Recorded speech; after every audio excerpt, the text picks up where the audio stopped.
A female mechanic hikes deep into the mountains and finds a crashed private jet no one ever reported. No flight logs, no news coverage, no bodies. But what she saw inside it didn't just shake her, it shocked the entire investigation team when the truth came out.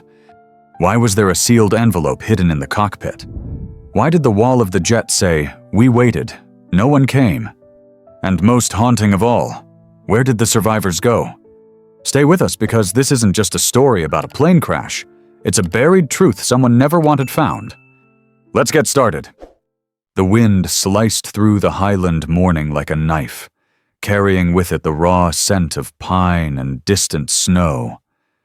At the base of an old logging trail, Evelyn tightened the straps on her tool pack, her grease-stained hands trembling slightly from the cold. She wasn't here for a rescue mission or a thrill-seeking climb. She was a mechanic, one who had spent her life elbow-deep in broken engines and forgotten machines.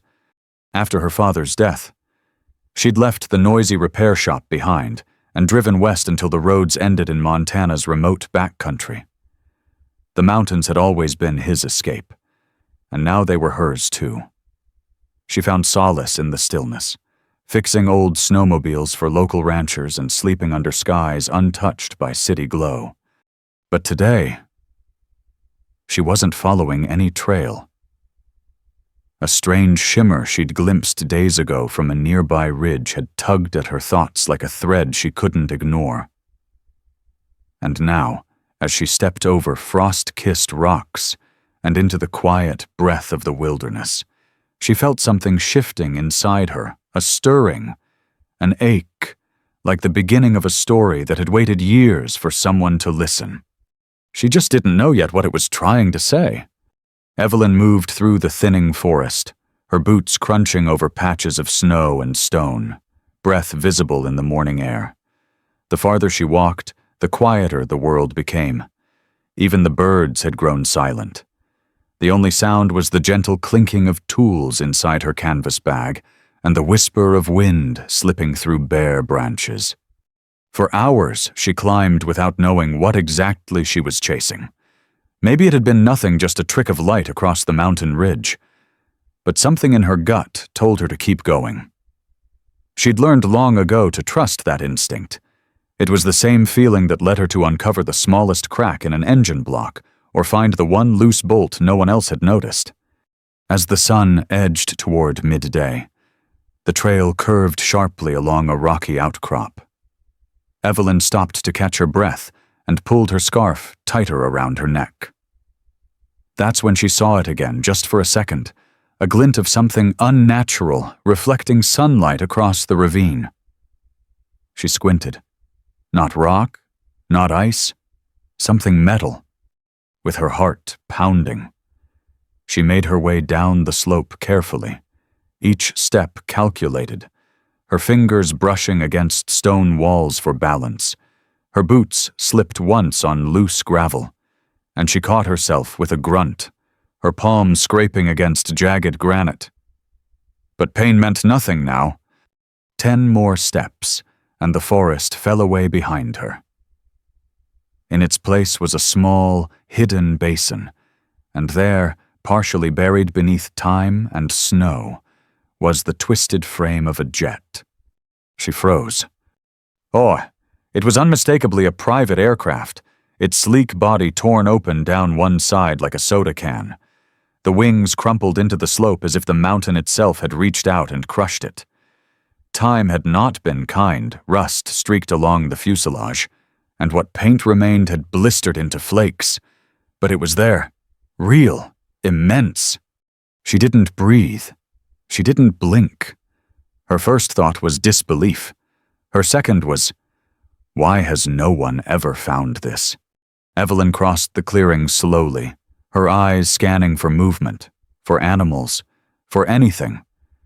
But the only thing that greeted her was silence, a deep, pressing kind of silence that felt like it had been holding its breath for years, waiting for someone like her to arrive.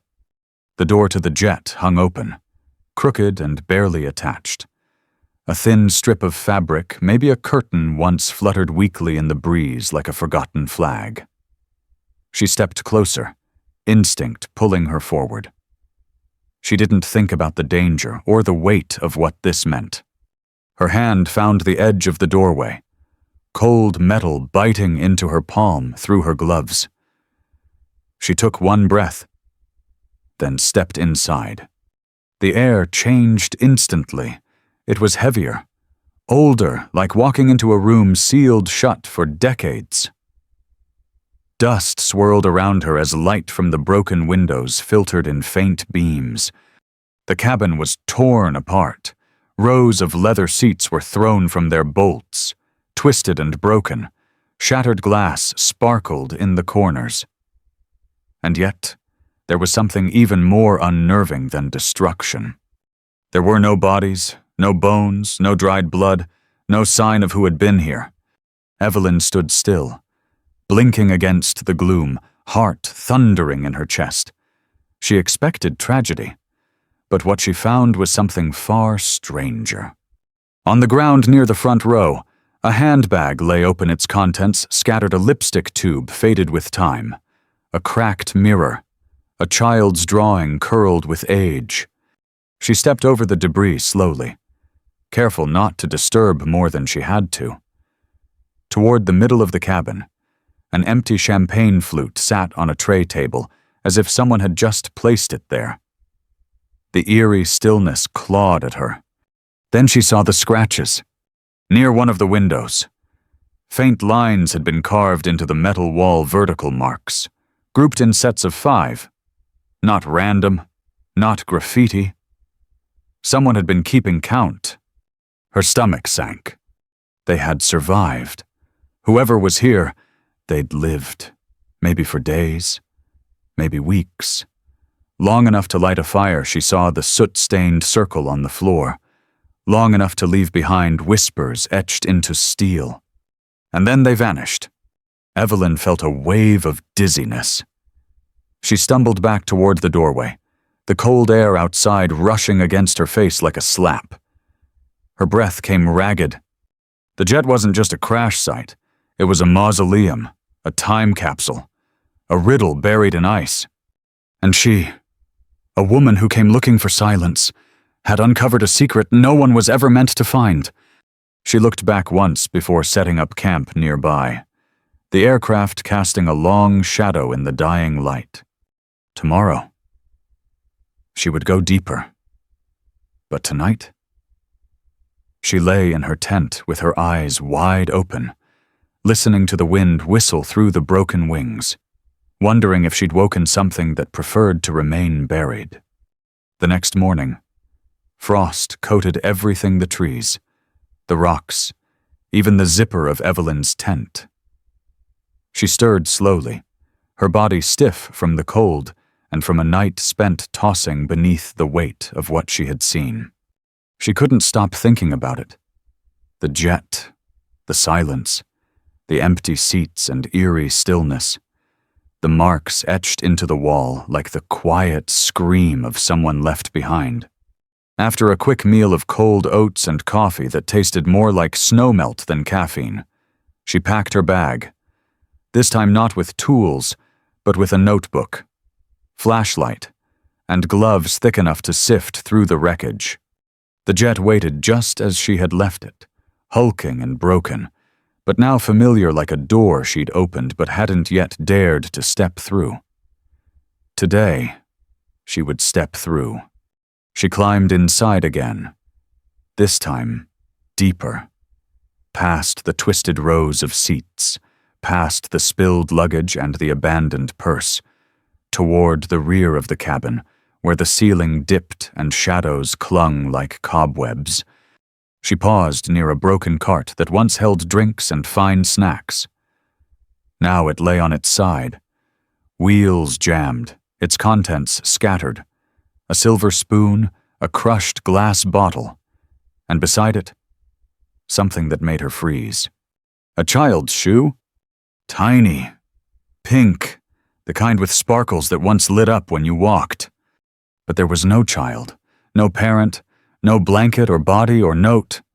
Just the shoe. Evelyn's fingers trembled as she picked it up, brushing dust from its side. It was heavy in a way that had nothing to do with weight.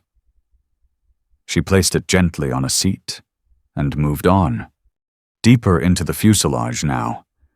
The smell began to change, not rot or death, but something older: rust, mildew, and the dry scent of fabric long untouched by daylight. Near the emergency exit, she found something even stranger: a suitcase, wedged between two broken seats. It had been forced open, the zipper torn clean off. Inside were clothes. Yes, silk shirts, tailored trousers, a tie still rolled neatly, but beneath them, carefully packed, was a leather-bound folder. She opened it slowly. Inside were pages and pages of typed documents, some in languages she couldn't read, others stamped with official-looking seals. She flipped through them: asset transfers, offshore accounts, property titles from countries she didn't even recognize, and then one envelope, sealed with red wax, the imprint barely visible. She didn't open it. Not yet. Her hands were shaking too hard. What had this flight been? Who were these people? A broken jet in the middle of nowhere was one thing. But this hidden wealth secrecy, it didn't feel like an accident anymore. She kept moving. The back of the jet was worse, the damage more violent. Seats twisted together like rib bones, luggage shredded, the floor buckled beneath her boots. And yet here, among the chaos, she found the most haunting discovery yet. On the wall near the lavatory, faint but undeniable, were scratches, not tally marks this time, words. We waited. No one came. Beneath it, in smaller, shakier letters, they took the cargo, said it was more important. Evelyn stepped back as if burned. Her mouth was dry. Her heart thundered. People had lived, not for minutes, not even hours, days, long enough to give up on rescue, long enough to decide what or who mattered most. Her stomach turned. She stumbled outside for air, the cold biting into her cheeks, the wind suddenly louder than she remembered. The world hadn't changed, but she had. She sat on a rock, staring at the fuselage, trying to make sense of the pieces. There had been survivors. Someone, maybe all of them, had made it through the crash. They'd waited. Then they'd made a decision: take the cargo and leave. But where had they gone? Why had no one ever found them? And why had no one ever come looking? She opened her notebook and began to write. Not technical notes like she used to, but thoughts, questions, feelings too big to hold inside. Her father had always said machines tell stories the way an engine sputters before it dies, the way a broken gear screams when it's forced. This jet was screaming, and no one had heard it. Except her? That night, as she lay awake inside her tent, she didn't feel alone. The wind howled down through the peaks, but beneath it she imagined whispers, fragments of voices that hadn't spoken in years. She pulled the sealed envelope closer to her chest. Whatever secrets it held, she would find out soon enough. Because she wasn't leaving, not yet. Something out there was waiting to be uncovered, and Evelyn, a small-town mechanic with a stubborn heart, had just become its witness. The next morning came slow and colorless. The sky above the ridge was the same pale gray as the snow that blanketed the clearing. Evelyn sat at the mouth of her tent, watching her breath curl into the air. The sealed envelope still clutched in her hands like it might vanish if she let go. She hadn't slept. Not really. Every time she closed her eyes, she saw the words carved into the jet's wall. We waited. No one came. They took the cargo. Said it was more important. She thought about the child's shoe, the untouched champagne glass, the scratches in the fuselage, the silence. Always the silence. Something inside her had shifted.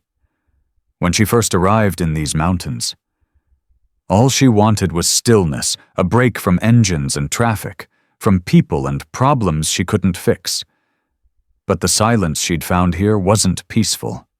It was haunted. She rose, zipped her jacket, and made her way toward the jet once again. This time, she didn't hesitate. She moved through the wreck with purpose past the broken lounge, the torn seats, the suitcase of forgotten luxury until she reached the cockpit. The door hung by one hinge.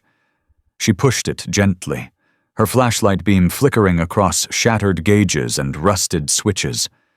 Wires dangled like veins. Papers were scattered across the floor, some soaked through, others brittle and curling like old leaves. Among them, something caught her eye, a thick, leather-bound book wedged beneath the co-pilot's seat. She tugged it free. It was a flight log. She opened it slowly, the spine creaking. Most of the pages were smeared with water damage, but near the back, some notes remained legible, handwritten, rushed. One entry stood out. Deviation forced, weather unstable, cargo security instructed diversion, coordinates altered, no response from tower. Her eyes narrowed. Cargo security instructed diversion. Who was in charge here? The pilot or whoever guarded what they were carrying? Another entry, scribbled later. Fuel reserves low, altitude unsafe, evac plan if impact survived. No mention of passengers, no mention of families, or names, or rescue protocols, just logistics, just survival. Evelyn leaned back, the logbook heavy in her lap. This flight wasn't about comfort. It wasn't a vacation for the rich, it was a mission, a transfer of something important. And whatever it was, someone had wanted it badly enough to take over the flight path, maybe even to bury it in a place no one would ever think to look. And yet, here she was. She turned, the creaking metal groaning beneath her boots, and stared down the length of the fuselage. What once looked like chaos now felt calculated. The torn seats, the missing valuables, the quiet. She understood something then. This wasn't just a crash, it was an erasure. The jet had been hidden by time and snow. Its story suffocated beneath the silence. But what truly unsettled her now wasn't just the wreck itself. It was how easily it could have been forgotten. How close it had come to disappearing without anyone ever asking why. She made her way back outside, the cold wind stinging her face like truth. From the ridge, the world seemed endless valleys and peaks folding into one another like secrets buried in layers of ice and time. She pulled out the envelope. Her hand still trembled as she broke the brittle wax seal. Inside were 3 pages, yellowed but intact. Handwritten. They spoke of asset transfers, political negotiations, and a meeting planned in Zurich, names she recognized from headlines long buried, from history books she barely remembered.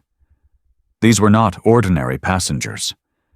These were people who shaped events, people with power, money, secrets. But the final paragraph chilled her. If this doesn't arrive, if we fall, they will come for it, not to rescue, not to mourn, but to erase. Burn this if discovered. Trust no one.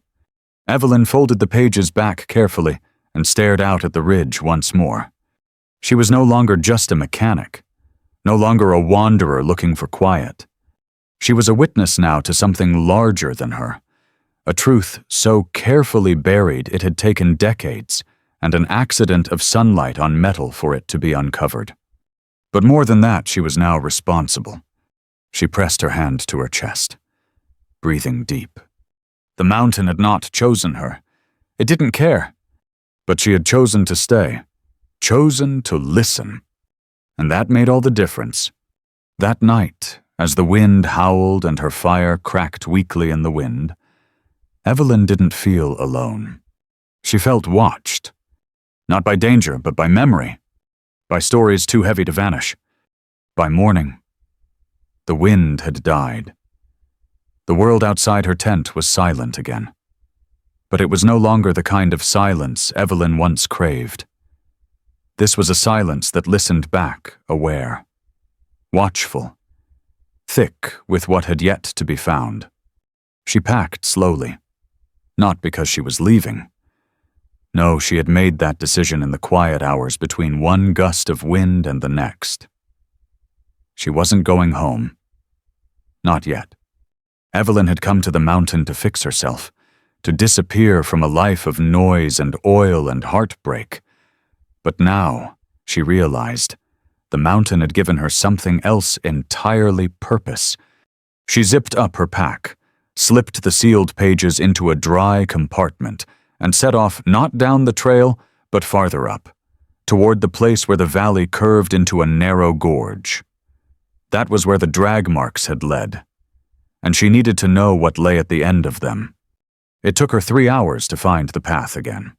Most of the snow had erased any visible trail, but every so often, a faint groove would appear in the frost, a ripple, a disruption too linear to be natural. Something had been dragged through here, heavy, intentional. Crate's body's truth. The slope was brutal, icy in places, sheer in others. But she pressed on, boots crunching through layers of snow and scree. The cold stung her cheeks, but her chest burned with determination. She wasn't chasing a mystery anymore. She was following ghosts. By midday, she reached a narrow clearing walled by stone and frost, where the wind funneled in low, steady sighs. She paused, heart hammering, lungs raw, and scanned the area. Then she saw it. A man-made structure. Not a cabin, not a shelter. A bunker. Low to the ground, nearly invisible beneath years of snowdrift and stonefall. Its metal door was rusted over, half buried. A faded emblem on its front, some kind of insignia, had been scratched out long ago. She stared, breathless. They hadn't just wandered off. They'd gone somewhere, on purpose. Someone had known this was here. Someone had led the survivors to it. She dropped to her knees, brushed the snow from the handle, and gave it a tentative tug. Nothing. Frozen solid. She reached for her multi-tool and began chipping at the ice, working it loose inch by inch. Her fingers ached, her gloves damp. But she didn't stop. Not until the handle finally gave with a groan. The door creaked open. Darkness met her thick, old, undisturbed. She turned on her flashlight. Inside, stone walls stretched back into the hill, shelves lined with dusty tins and sealed boxes, a rusted heater in the corner, molded cots, faded blankets, and writing on the wall, Shelter 4B occupied 12. Her heart stopped. 12 people had been here. Evelyn stepped inside. The air was cold and metallic. Her light swept across scattered belongings: a boot, a crumpled jacket, a torn photograph pinned to the wall with a knife. It showed 3 people: a man, a woman, and a child, the same girl whose shoe Evelyn had found on the jet. She turned to the far wall. A calendar had been scratched into the stone 18 marks. Then nothing. No sign of struggle, no bodies, no blood. Just absence. Like the plane. Whatever had happened here had ended quietly, or been ended. Evelyn sat on the edge of one of the cots, her breath loud in the stillness. For the first time, she realized this wasn't just a mystery of survival. It was a cover-up. People had survived the crash. They had hidden here, protected something, maybe that envelope, maybe more. But they were gone now, disappeared without a trace, buried not by snow, but by silence. And someone had wanted it that way. Evelyn stood and looked around the bunker one more time. Then she did something strange, even to herself. She smiled, not out of joy, but out of something deeper resolve. She didn't have credentials. She didn't wear a badge. She wasn't a journalist or a soldier. She was a mechanic. But she knew how to rebuild what was broken, how to listen to what machines couldn't say, how to put together pieces others overlooked. And this was something worth rebuilding. The story wasn't over. Not yet. And now, it was hers to tell. Evelyn didn't leave the bunker right away. She stayed. For hours. She explored its corners, studying the dust-covered shelves, the empty ration tins, the broken heater in the corner. Every item told a story, and though the words were gone, she was starting to understand the language of abandonment. A stack of notebooks lay hidden in a drawer beneath one of the bunks. Most were blank. One wasn't. Inside were only a few pages. Scrawled in shaky handwriting, written in pencil that had almost faded completely. Day 6.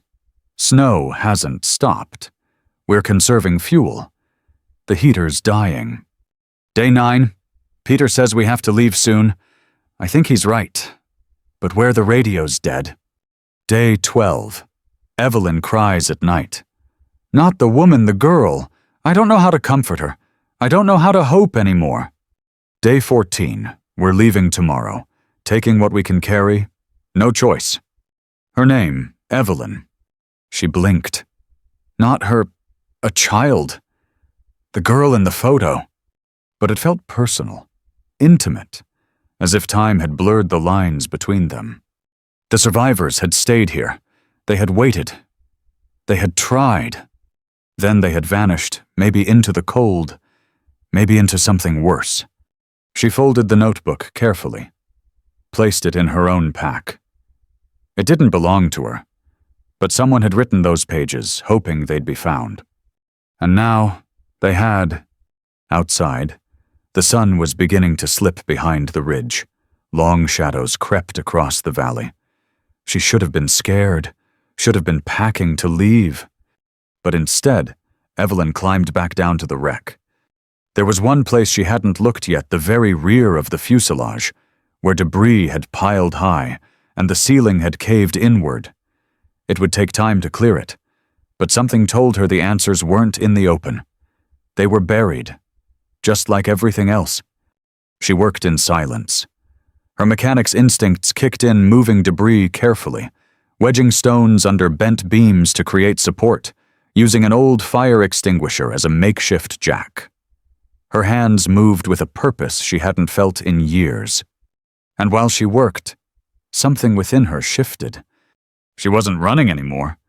She wasn't grieving her old life, or hiding from the world that had dismissed her as just a woman with a wrench. She was rebuilding something that mattered, not an engine this time, but a story, a truth. By nightfall, she'd cleared a narrow path into the farthest part of the jet. It was darker here, colder. Her flashlight flickered against the back wall, revealing something she hadn't expected. A small safe embedded into the wall, locked, but old. She pressed her ear to the metal, turned the dial slowly, listening not with a stethoscope, but with that same quiet attention she'd always given engines. The tiniest clicks, the faintest tension in the tumblers. Click! Click! Thunk! It opened. Inside a velvet pouch, a USB stick and a sealed plastic sleeve, and a folded piece of paper. On it, handwritten in careful script, "If this is found, we didn't make it. The data belongs to no government. It's not a weapon. It's the truth. Please, don't let it die here." Evelyn sat back, stunned. Her heart raced not out of fear, but out of the sheer weight of it all. This wasn't just a lost flight. This was buried evidence. Maybe about corruption. Maybe about history rewritten. Whatever it was, someone had gone to great lengths to ensure it never saw daylight. But now she had it, and with it came choice. She could turn back, hike down the mountain, find the nearest ranger station, hand the whole thing over and disappear again. Or she could do something. Tell the story. Speak for the dead who had no voice left. Her hands shook as she placed the items into her bag, sealing them with care. But this time, the shaking wasn't from fear. It was from knowing that the woman who came to the mountain had been changed by it. She wasn't just Evelyn the mechanic anymore. She was Evelyn the witness. And maybe she was the one person strong enough to carry the truth back down. Evelyn stood at the edge of the wreckage one last time. The sun was barely a whisper behind the clouds, casting the peaks in a pale golden light. Wind moved gently through the broken fuselage behind her, brushing past torn seats and shattered glass like a final breath exhaled after decades of silence. She had everything she could carry: the sealed documents, the photographs, the notebook from the bunker, the USB drive tucked deep in her pack. But the heaviest weight wasn't on her shoulders. It was in her chest. She took a long look at the plane, now just a broken carcass jutting out of stone and ice, and felt something unexpected gratitude. Not for the crash, not for the mystery, but for the clarity it gave her. She had come here trying to escape the noise of life, the heartbreak of a career that never respected her, the death of a father who believed in machines more than people. She thought silence was her sanctuary. But the silence she found on this mountain hadn't been peaceful. It had been haunted, grieving, waiting for someone to listen. And now she had. Evelyn began her descent. Each step down the mountain felt different than those that brought her up. She was no longer wandering, no longer searching for purpose in wilderness. She carried purpose now. Purpose and proof. The trail was rough, the snow deep in some places, slick in others. More than once she had to pause, rebalance, fight the fatigue in her thighs and the ache in her lower back. But she didn't complain. She didn't speak at all. Not because she was afraid, but because the story behind her deserved reverence. She passed familiar bends, jagged outcroppings where she had once looked up with doubt and wonder. Now she looked down and saw a different woman walking there, the version of herself who was afraid to look too closely, afraid to touch what wasn't hers. But the truth didn't belong to anyone. It just was, and it demanded to be known. Hours passed. Clouds rolled across the sun. Somewhere above, snow began to fall in fine flurries, soft as ash.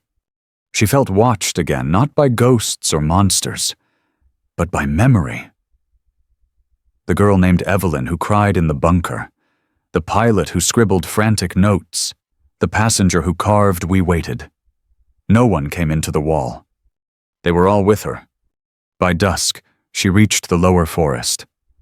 The air was warmer here, filled with the scent of pine and the sound of distant birds. Civilization still lay miles ahead, but it was close enough now to taste. She paused beneath an old fir tree, breath fogging in front of her, and opened her notebook. She began to write. This story is not mine, but I am part of it now. The dead do not speak, but they leave behind things louder than words. If you're reading this, understand some truths were buried not by time, but by design. And someone finally chose not to look away.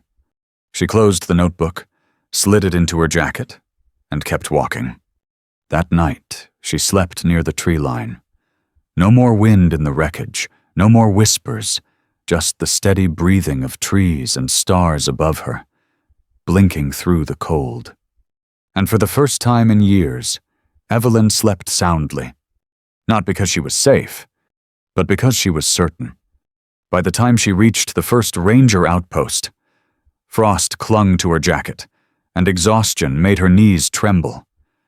A man stepped outside, mid-40s, bearded, eyes surprised. "You lost?" he asked. She smiled faintly. "No," she said, "but something else was, and I found it." Days later, she would hand over copies of what she found to a journalist she trusted. Not the sensationalist kind, but the ones who still believed stories could matter. Weeks later, the world would begin to ask questions. Investigations would reopen. Families would be contacted. A documentary crew would reach the site by helicopter, and the internet would erupt with theories. But by then, Evelyn was already gone, not missing, just elsewhere. Back in her small shop in the valley, fixing old snowmobiles with her sleeves rolled up and grease on her hands. The USB drive and original documents locked away in a drawer behind her workbench. People asked if the story was real. She always smiled and said, "Some stories don't care if you believe them. Because the ones that matter, they change you, whether you're ready or not. Some stories aren't meant to be screamed across headlines or turned into breaking news. Some stories live in silence, buried beneath snow, beneath time, beneath the choices people make to forget." Evelyn didn't set out to uncover a mystery. She wasn't a hero, or a journalist, or anyone you'd expect to stand at the center of a forgotten history. She was a woman with calloused hands and a quiet heart. But when the mountain gave her its silence, she listened. And when the past whispered through broken glass and wind-swept bones, she stayed. In that, there's a lesson for all of us. The truth doesn't always arrive wrapped in answers. Sometimes it arrives broken, scattered, half erased, and it takes someone brave enough to pick it up, piece by piece, and carry it anyway. Because silence only wins if no one is willing to speak. And Evelyn, the mechanic no one noticed, spoke for the lost. The end. Up next, 2 more unforgettable stories are waiting. Click to keep going, and don't forget to hit subscribe if you believe the truth deserves to be found.